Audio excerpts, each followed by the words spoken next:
I'm CommanderNici, and this is your favorite podcast on gaming.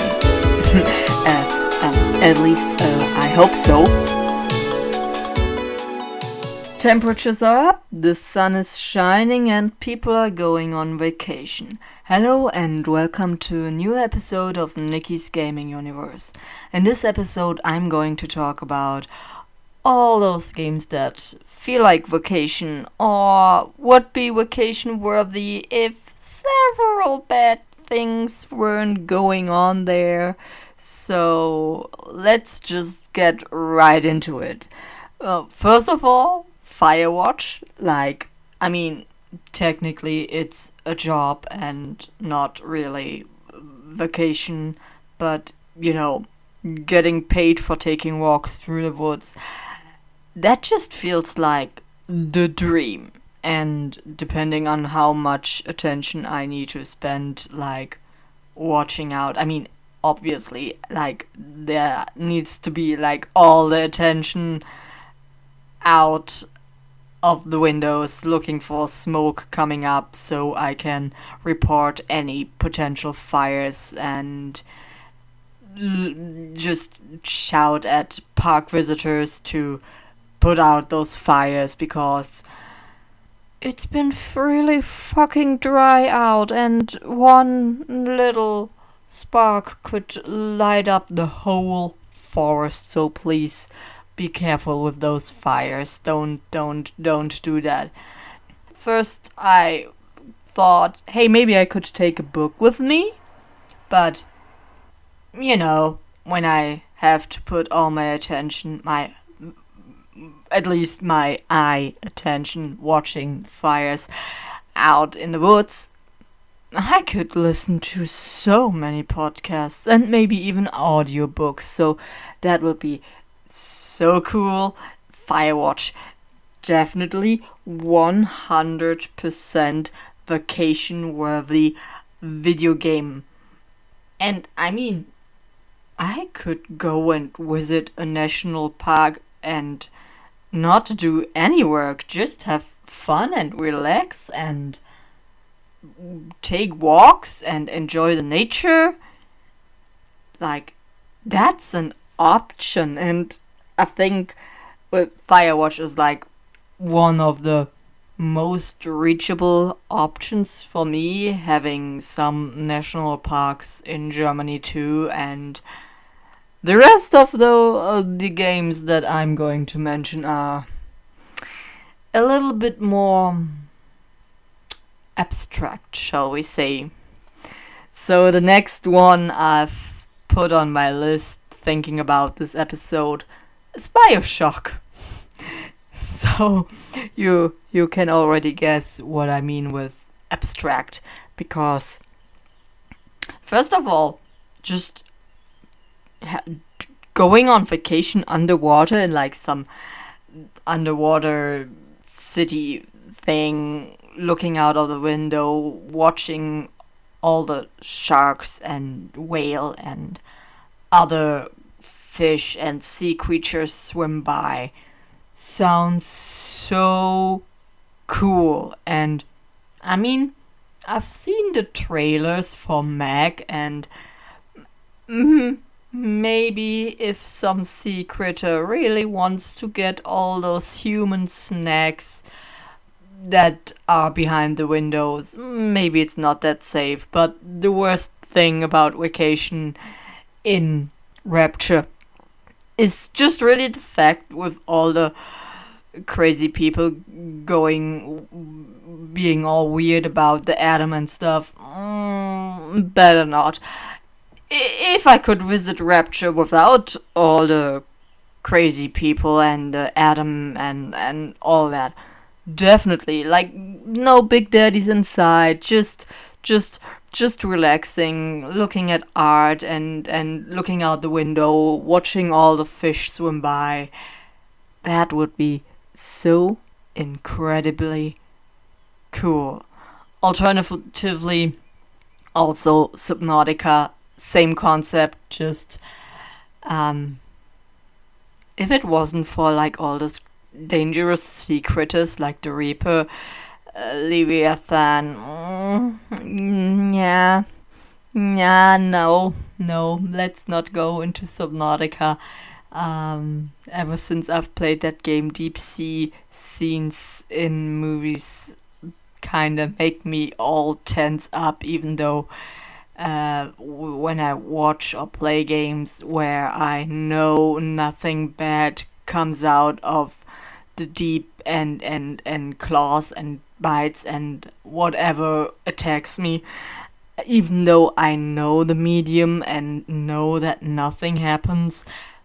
Once we go into the deep sea, ever since playing Subnautica, I get tense and scared. So, no Subnautica for me.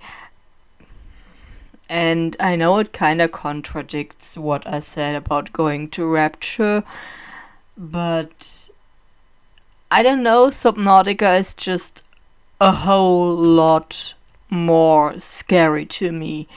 And the next game on my list is a very simple thing and actually something that I could go and visit in real life, technically, because Arcadia Bay from Life is Strange is actually based on some real city out there in the US. But Arcadia Bay is nice. It's just a small little town.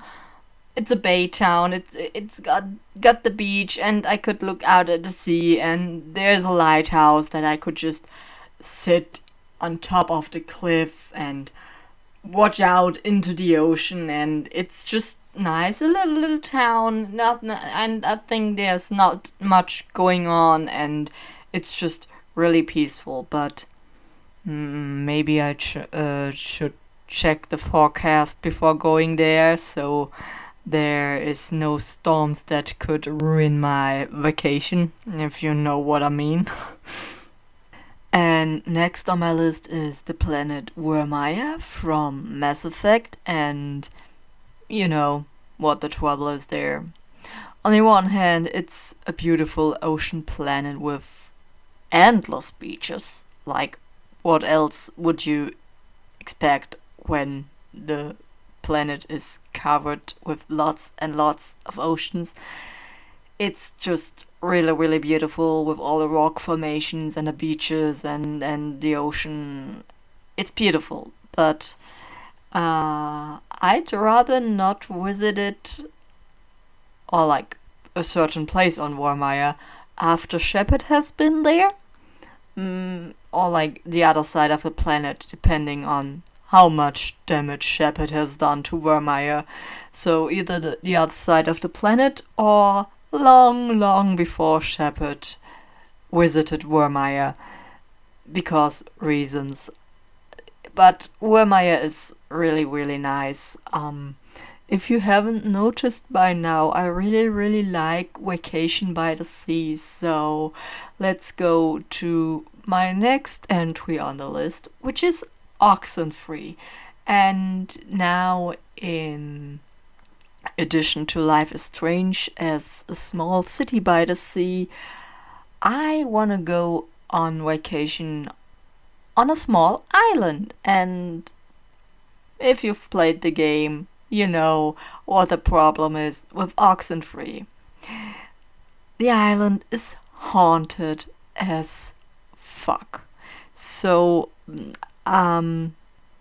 even though I don't really believe in like ghosty stuff, I would still play it safe. So, I don't touch Ouija boards, and I won't visit the island of Oxenfree, even though I really, really would like to go there, because it seems just really, really perfect for me, with the beach and just the town with the history and the forest, and it's just such a beautiful little island, and it's nice, but it's haunted, so I'd rather not go there. Next up is just all the places that Just Cause take place, but maybe after Rico cleaned up there, because I don't really like corrupt and oppressive governments, and I'd rather not give money into the tourism there. Even though most people working in tourism don't have to do much with the government and also suffer from them, it's just like one whole bad circle. So, nah, I don't want to go on vacation when there's all those trouble in all the Just Cause places. Additionally, I just want to quickly talk about Skyrim because I'm just so in love with the landscape, and I'm pretty sure I could just go to, I don't know, Norway or like Switzerland for all the mountains and woods and all that stuff, or maybe Canada or something, but even though those places might look similar, it's still not Skyrim. And Skyrim is also just really impractical to go on vacation because it's a dangerous place. There's bandits and dragons and bears and vampires and so much stuff that I don't want to run into. But like, I want to go there, but it's just so impractical. So that was it for today's episode. I will leave a fitting question in the description of this podcast. Feel free to answer it. Also, feel free to follow me on my social media on Instagram and Twitter at CommanderNici. Also, my YouTube channel, CommanderNici. Feel free to subscribe to that. And see you next Tuesday, or hear you next Tuesday on a new episode of Nikki's Gaming Universe. Bye.